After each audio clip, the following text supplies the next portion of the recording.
Hello, my fellow YouTubers. This is your boy, your man, your YouTuber, Jack McCarthy. And today we're doing the latest reaction to a Mr. Nightmare video. This is 5 disturbing voicemails with background stories.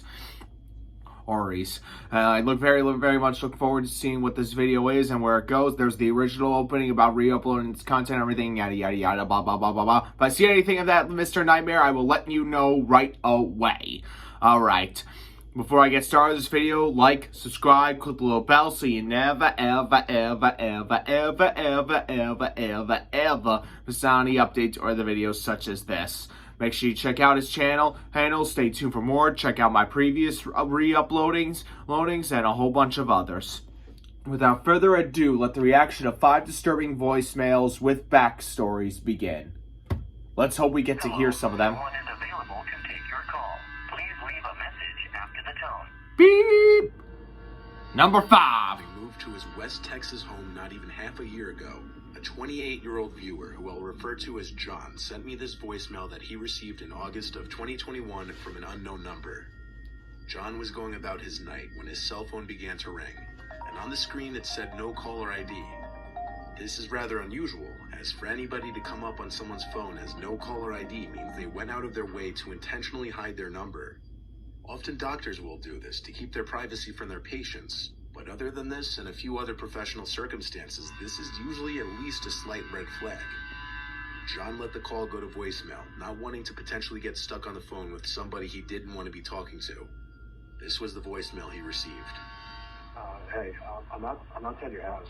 I found your info online and I could really use a job. Could you open the door? The message was short but direct. John immediately thought it was a joke or that they had the wrong number, but naturally he was curious. Either way, he knew he didn't want to open the front door, especially if someone was actually out there. But the man saying that John found his info online made him open up Google and search his own name. And the second result on Google led to an online corporation database that listed all of John's public info, including his first and last name, phone number, and new home address. John is self-employed, but for the purpose of tax benefits, he started an S corporation in his name, literally with his name in the title of the business.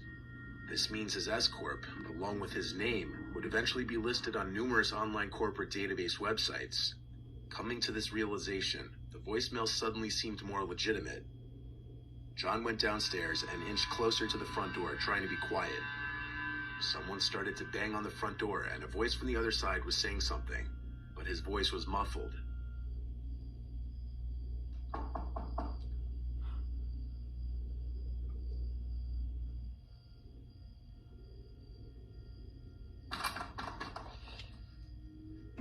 John ignored the knocking until it stopped, but seconds later his phone vibrated again as he received a call, again with a no caller ID message.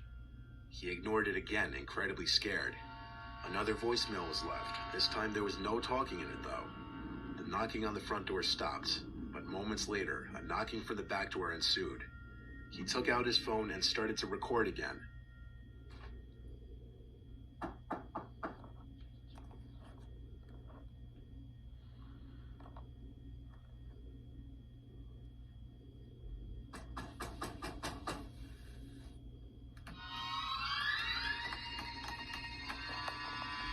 As he turned on the lights, revealing the silhouette on the other side, the situation became even more real for John.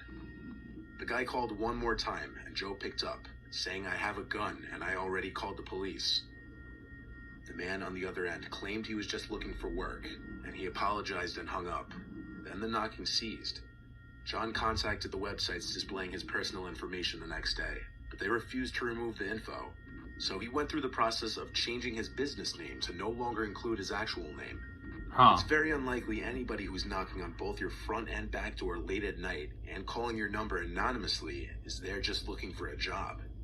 If John opened the door, this probably would have had a much different outcome. Perhaps. You never know.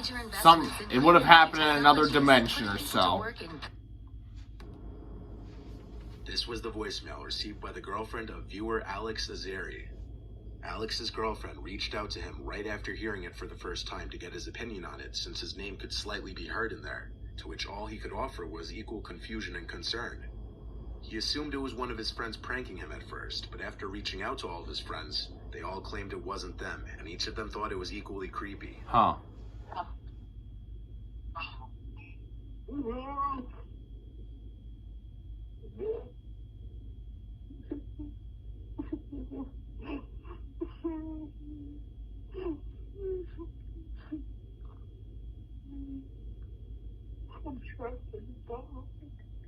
The fuck?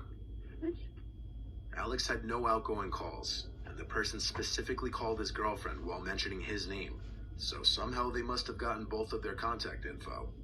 Yeah. Alex and his girlfriend live in different states, and very few people in his life have her number. The voicemail itself is very hard to understand. In the beginning, it sounds like there may be a second person in the background. Yeah, it's muffled. all very muffled.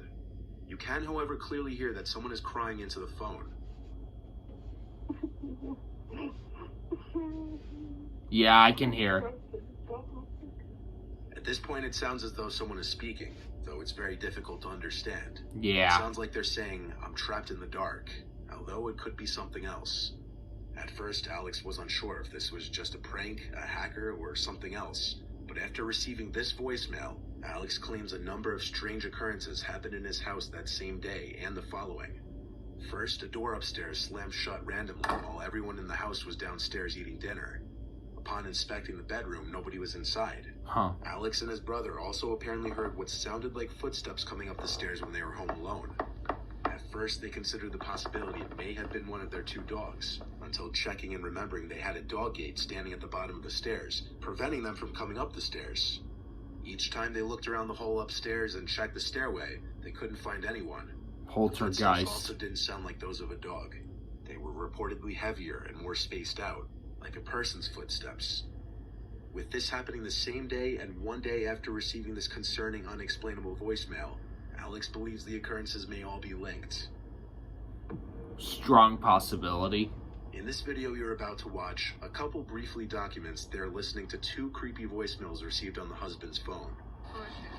Hey man, How are ya? How you doing? Good. Ready for the big trip? We're ready for the big trip. Okay, that sounds good. They had been receiving strange voicemails for weeks already, both on their cell phones and on the landline. In this video though, the man's phone doesn't even ring. He just gets two straight to voicemail notifications. No phone number or any contact details attached to the voicemail. You have no new messages. Main menu.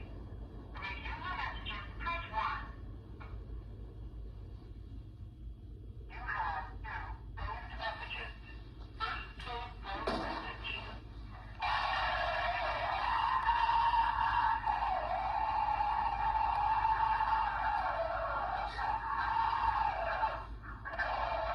The fuck?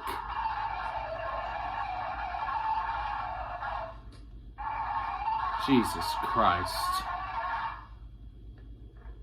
Message will be saved for 5 days. Next message.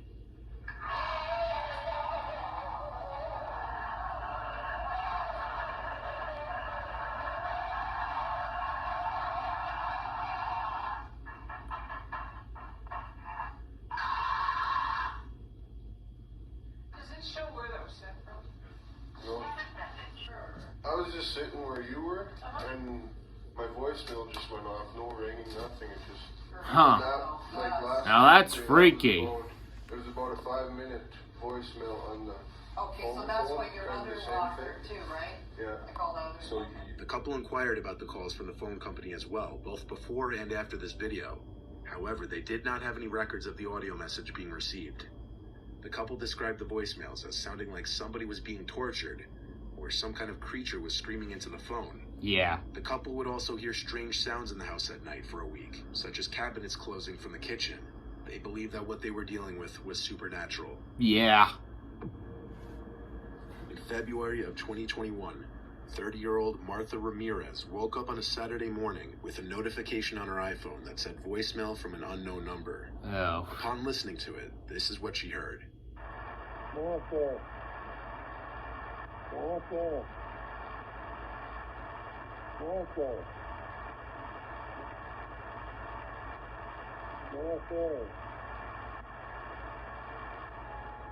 The voice you just heard in the voicemail was of Martha's father. This caused her a great deal of confusion and horror. But why? Why was this even remotely concerning? Yeah. Well, Martha lost her dad to cancer in 2019. At the time this voicemail was left, he had been dead for almost 2 years.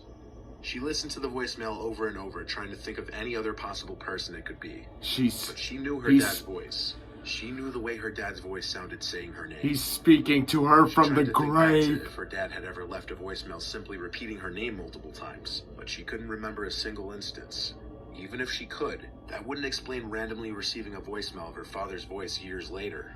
She called their service provider, but they were not able to trace anonymous calls.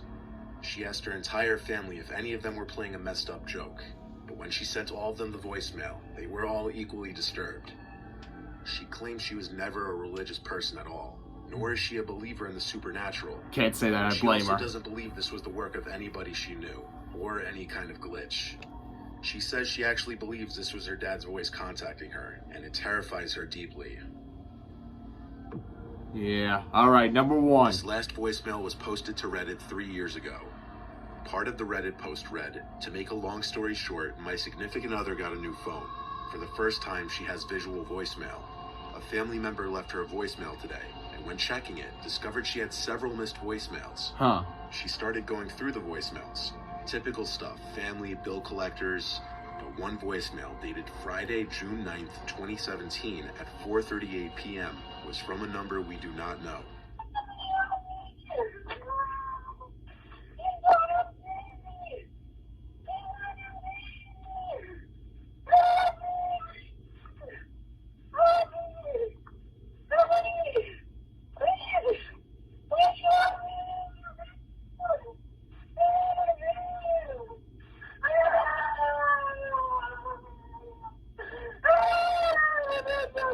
What you just heard was just a small clip from the original 3-minute long audio, which seems to have been removed from the internet without a trace. In this small audio clip, though, it sounds like the girl on the other end is saying, "Please help me," and even "They have my baby." The rest of the Reddit post read, "It's 3 minutes long, and the area code is 480, placing the owner around the Phoenix, Arizona Valley. I've spent all day researching news where their incidents happened the afternoon of June 9th, 2017, and have exhausted my very limited abilities in researching. None of our family members or friends recognize the number either. The voicemail was dated almost a year ago and was not discovered until today. I will be contacting Phoenix police to provide them with the audio, timestamp, and phone number. I *67 the number. It went straight to voicemail. Significant other has had the same phone number for 10 years. Based on a lot of the original replies to the thread, the original audio was so horrific that many couldn't even get through it all. Still, some people believe it to be a hoax. Either way, this voicemail and whoever was behind it still remain a mystery." Whoa. Damn. Now those were some 5 scary voicemail stories from the job hunt thing gone bad to the recent one about the one from Arizona. Well, it was very interesting, and I look forward to more. I hope you all enjoyed this video. I know I did. Like, subscribe, click the little bell so you never, ever, ever, ever, ever, ever, ever, ever, ever miss out on any updates or other videos such as this. Check out Mr. Nightmare and all his great content and the video down in the description below. Stay tuned for more videos. Check out the previous, and Jack McCarthy signing off. El Bye.